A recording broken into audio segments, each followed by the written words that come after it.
AGT News chaîne bi leen di jox xibaar yi wér te wóor abonné leen ngir dara bañ leen a raw. AGT News. dalee nag jàmm ci chaîne bi ngeen taamul seen bopp muy AGT News dafa mel ni ñu nekk ci nguur ak Sénégal pareeguñu ak Ousmane Sonko la ñu bëgg mooy mu daal di daanu yanjang pexe yi nga xam ne nas nañu ko boobook léegi lañ ci jublu mooy rek Ousmane Sonko fay ba faw bu ko defee ñu mën a jóg fecc lu ci mel ni tàngoo ca kaso ba nga xam ne fa la nekk ak candidature bi nga xam ne ba léegi dara leeragu ci Ousmane Sonko ba léegi mayeeguñu ko jàmm jàpp nañu ne Ousmane Sonko mile dañu war a pare ak moom définitivement. moo tax ñu dëkk di yàq deram ci kanamu millions yi sénégalais yi nga xam ne ñoo ko topp waaye itam gëm bu baax a baax projet bi nga xam ne dig na leen ko Ousmane Sonko mooy opposant bi nga xam ne ay cauchemar lay jox ñi nekk ci nguur ak Sénégal la moo tax duñu ko may benn yoon fu mu xalaatee rawatina di jëmmal candidature am ngir dem ci élection présidentielle yi observateurs yu bëri nag jàpp nañu ne Ousmane Sonko mooy opposant bi nga xam ne moo gën a siw ci langue politique ba Sénégal soso ak léegi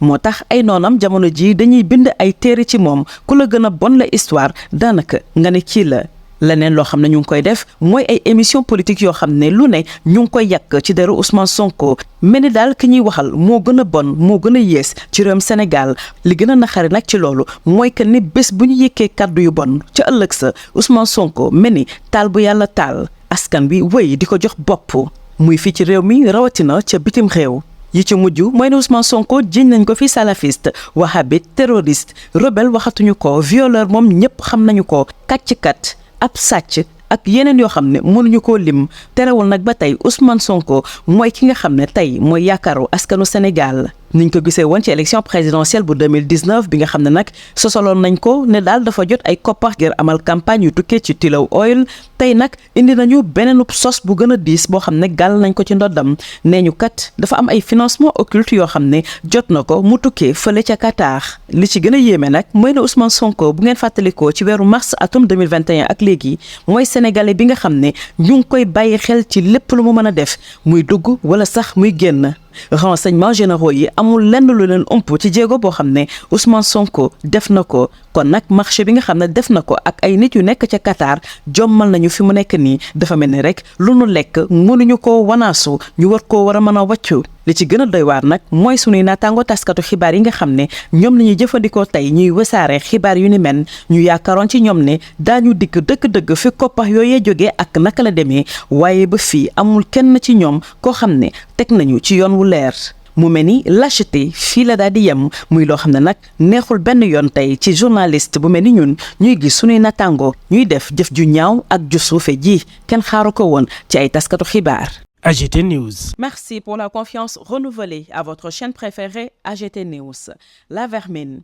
Apparemment, ils n'ont pas encore fini avec lui. Ils le veulent à terre, ou selon leur funeste dessein caché, 4 mètres sous terre. Il se ferait alors un grand plaisir à danser le tango. Même en prison et sa candidature à la présidentielle de février, toujours incertaine et hypothéquée, ils ne sont pas tranquilles. Il faut l'anéantir sans état d'âme. Le passer à la tronçonneuse, le discréditer aux yeux de ces millions de Sénégalais qui le suivent et qui croient à son projet. Lui, l'opposant qui donne des cauchemars au pouvoir, ne doit nourrir aucune illusion à voir sa candidature acceptée dans une élection pour laquelle tout le monde le donne vainqueur. Des observateurs admettent qu'il est l'opposant le plus populaire de l'histoire politique du Sénégal. Il est également celui qui a été le plus flagellé. Ses adversaires ont écrit des livres véhiculant des histoires les plus scabreuses sur son compte, concocté des dizaines d'émissions à charge pour le présenter sous les habits les plus hideux,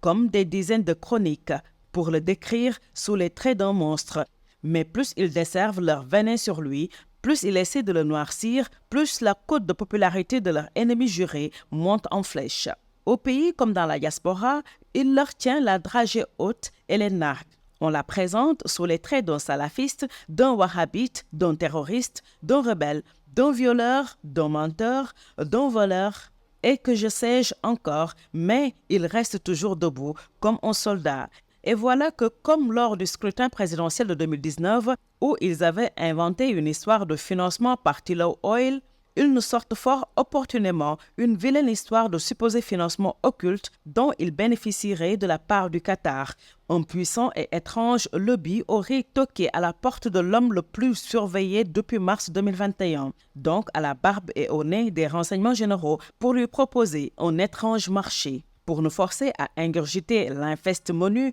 2 confrères sont montés au créneau presque le même jour en détaillant sans convaincre ni dévoiler le fruit de leur investigation, accusant ainsi un adversaire réduit au silence et qui ne peut même pas leur apporter la réplique. Avouez que c'est le comble de la lâcheté. Triste tout de même que ce soit des gens qui se disent journalistes qui se livrent à une aussi sale et basse besogne. Telle est la chronique de Katurbi, parue dans le quotidien Le Témoin. AGT News.